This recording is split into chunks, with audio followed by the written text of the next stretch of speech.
Sous l'impulsion, il y a chef de l'État, son Excellence Félix Antoine Tshisekedi Tshilombo, gouverneur de la province Alansaki Lobieleki, plus précisément Mokola lundi 24 octobre 2022,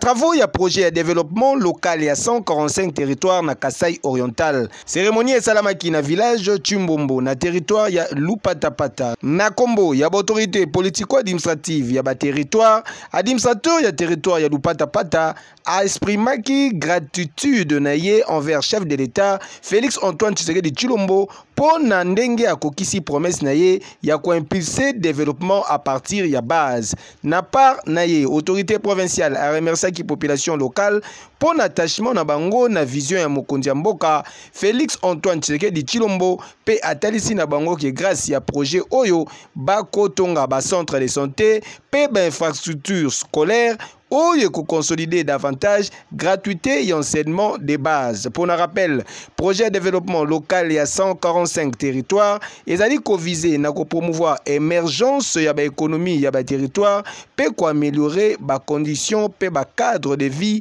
ya ba population rurale à travers ba investissement public massif. Boende ezalaka Fachibe béton.